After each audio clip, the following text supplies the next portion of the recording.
जय जगन्नाथ बंधुगण लीना एंड सानू ब्लॉग को आपण मानक स्वागत।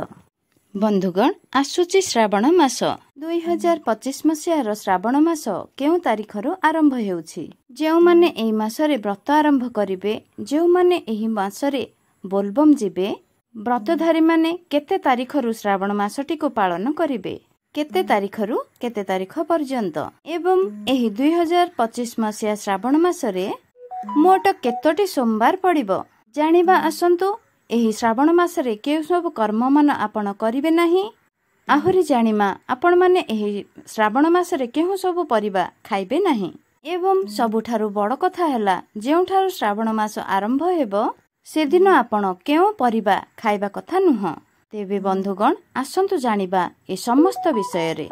बंधुगण मु होइछि लीना। आपण मानकु जदि मोर एही भिडियोटी भलो लागे तेबे समस्तंकु शेयर करंतु, काहेकि ना समस्ते एही सब विषय रे जानिबा दरकार। बहुत लोक श्रावण मासर एही जो व्रतटी करूछंती, एही व्रतर विधि विधान एवं सठिक उपाय रे किपरि कराजिबो, केउ दिनठु आरंभ कराजिबो, केउ दिन शेष कराजिबो, कोन रहिछि तार नियम सब सठिक भाबरे जानिबा आवश्यक।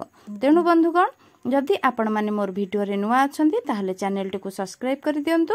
आपण मानक सांग मानक पाखु जे माने एही व्रत टी को करूछंती तांको मानक शेयर कर दियंतु एवं कमेंट बॉक्स रे जय भोलेनाथ लिखिबा को जमा भी भूलिबे नाही। जो माने नुआ अछंती चैनल टी को सब्सक्राइब करी ऑल नोटिफिकेशन टी को ऑन करंतु। मु जे सब विषय रे वीडियो छाडीबे आपण मानक पाखरे नोटिफिकेशन टी सर्वप्रथमे जाई पहुंची परिबो। बंधुगण एही वीडियो माध्यम रे आपण माने केतोटी सोमवार पडुची आपण जानि परिबे, केतोटी सोमवार आपण माने जलाभिषेक करिवे महादेवंकु ता विषय मध्ये जानि परिबे। आसंतु प्रथमे आमे जानिबा श्रावण मासटी केबेठारु आरंभ हेउची। साधारणतः व्यास पूर्णिमा बा गुरु पूर्णिमा बासी दिन ठारु एही श्रावण मासर आरंभ होइथाय। एहा राखी पूर्णिमा पर्यंत बा राखी पूर्णिमा जेउ दिन पड़े से दिन भी श्रावण मास पड़िथाय होइथाय। ता पर दिन श्रावण मास शेष हो जाय थाय पूर्णमी बासी दिन। गुरु पूर्णिमा बा व्यास पूर्णिमा ठारु आरंभ करी राखी पूर्णिमा पर्यंत आमर श्रावण मास बोली धरा जाय थाय। जेउ माने बोलबम जिबे कि जेउ माने घरे रही मध्य व्रत पालन करूछंती, गुरु पूर्णिमा दिन ठारु आरंभ करी रक्षा बंधन बा रक्षा पूर्णिमा पर्यंत आपण माने एही व्रत पालन करंतु। बंधुगण जुलाई 10 तारिख दिन गुरु पूर्णिमा बा व्यास पूर्णिमा से दिन ठारु आमर श्रावण मासटी आरंभ हेउछि। तेणु आपण माने जुलाई 11 तारिख दिन ठारु श्रावण मास आरंभ हो जाउछि। से दिन ठारु आपण माने व्रतटी को आरंभ करिवे। 11 तारिख दिन ठारु आपण मानकु गोटे नियम रे बंधा होई गोटे अनुशासन रे रही व्रतटी को करिबा को समापन करिबा को पड़िबो। अगस्ट मास 9 तारिख शनिवार हेउछि रक्षा बंधन बा रक्षा पूर्णिमा। सेही दिन जाय आमर रहिबो श्रावण मास। ते सेही दिन आपणकर व्रत समापन हेउछि। ता बासी दिन ठारु आमर भाद्रव मास आरंभ होई जाउछि। तेबे बंधुगण आसंतु जानिबा ए श्रावण मासटी केतोटी सोमवार पडुछि। 2025 मसिया श्रावण मासरे 4टी सोमवार पडुछि। तेणु व्रतधारी माने बा बोलबम जेउ माने जाउछंती चारि पाड़ी धरी आपण माने महादेवंकु जलाभिषेक करि परिबे। आसंतु जानिबा प्रत्येक सोमवार रो तारीख गुड़िक। प्रथम सोमवार हेउछि 14 तारीख, 21 तारीख, 28 तारीख एवं 4 तारीख। एही चारि पाड़ी सोमवार आपण माने महादेवंकु जलाभिषेक करि परिबे। बंधुगण सबुठारु बड़ कथाटी जानि रखंतु, जेउ माने भी श्रावण मास रे जलाभिषेक करिवे, जेउ दिन श्रावण मास आमर आरंभ हबो ता माने जुलाई 11 तारिख दिन एही जिनिसटी को आपण माने जमा भी खाइबे नाही। जदि आपण सेही जिनिसटी को खाइले तेबे आपणक व्रत असार रे जीवो। जो कथा रे अछि ना 12 बरसर तपस्या सुखुआ पड़रे गला सेही परि भाबरे। तेबे मास सारा आमे पानी कखार को जमा भी खाइबा नाही। सेहीपरि भाबरे बंधुगण आपण माने जानि रखंतु, जेउ दिन श्रावण मास शेष होछि माने राखी पूर्णिमा दिन सेही दिन मध्य आपण माने पानी कखार को भूल रे मध्य खाइबे नाही। तेबे बंधुगण एबे आसंतु जानिबा आपण माने एही श्रावण मास रे केउ काम करिवे एवं केउ काम करिवे नाही। बंधुगण जेउ दिन ठारु आमर श्रावण मास आरंभ हेउछि माने जुलाई 11 तारिख दिन ठारु आपण माने चुट्टी दाढ़ी नख एसब को जमा भी काटिबे नाही। ता पूर्वरु आपण माने काटी देथिबे। मास सारा आपण मानकु रक्षा बंधन दिन जाए बोली आपण माने एसब काटिबा निषेध। एवं आउ गोटे कथा आपण माने श्रावण मास व्रत जो माने करूछंती से माने मध्य भूमि रे चलिबा कथा चप्पल पिंधिबा कथा नुह किंतु आजिकल दुनिया रे किए बा मानुची ए कथा आउ गोटे कथा जो माने व्रत करूछंती से माने केबे भी खटरे बा सेजरे सोइबा उचित नुहे से माने तळे ही मास सारा सोइबा उचित जो विवाहित लोक बा नारी बा पुरुष एही व्रत करूछंती से माने एही मास सारा स्त्री संग जीवा उचित नुहे एवं मास सारा आमिष भक्षण करिवे नाही काहाकू कटु वचन कहिबे नाही पियाज रसुण मध्य खाइबे नाही सात्विक भोजन ग्रहण करिवे सेही परी एही मास सारा क्षीर किंबा दही मध्य न खाइले भलो जदि आपण माने एही समय रे क्षीर दही खाइले आपण मानकर स्वास्थ्यर समस्या देखे जाय पारे आ गोटे हेला मूला बाईगण हेला एहाको मध्य भक्षण करिबा निषेध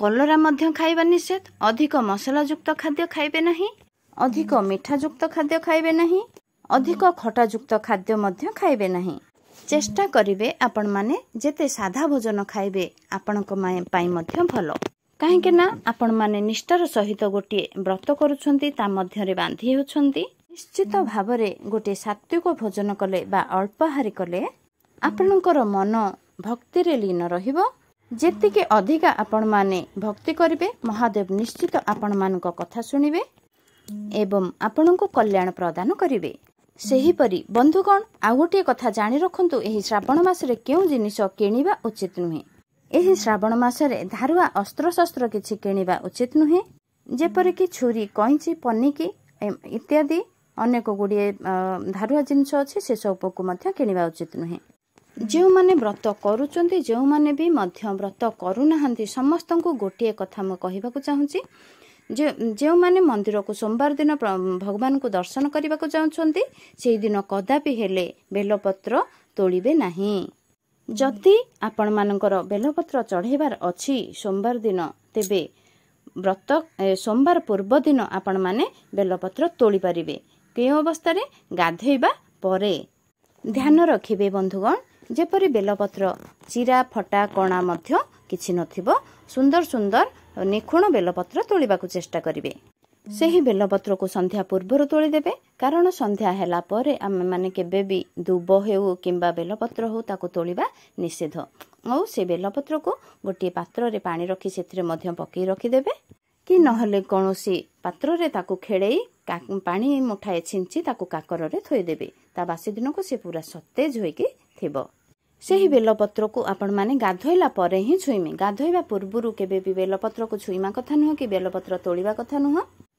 एवं आपणक थाली रे ताको सजाई देबे आजिकल दुनिया रे गोटे फैशन होई गलाणी समस्ते श्रावण सोमवार करूचंती समस्ते बोलबम जाउचंती एवं समस्ते ठाकुरन को पानी चढ़ाउचंती पानी चढ़ांतु किछि आपत्ति नाही बा किछि भूल नाही किंतु आपण माने गोटे गोटे प्लास्टिक डब्बा रे नै बा प्लास्टिक पात्र रे नै पानी चढ़ाउचंती बंधुगण प्राय समय रे आपण माने देखिबे घरे गाधे पड़िबे भल सुखिला वस्त्र मध्य पिंधि पकेबे जे कोनोसी गोटिए भल जागा रहियो पानी नै कि धरिकी चली चली आसीबे किछि लोक चप्पल पिंधिकी जानते किछि लोक चप्पल न पिंधिकी मध्य जानते मने रखंतु बंधुगण श्रावण मासरे आपण माने जल चढ़ाई पारिबे से कथा ठीक किंतु जदि आपण माने जल चढ़ाउचंती कोनोसी पुष्करिणी रे हो किंबा कोनोसी नदी रे हो आपण माने पानी बुडे कि नै कि आसीबा आवश्यक आ जेते बेले बुडे कि आनिमे सेही समय रे आपण माने स्नान करके आसीबा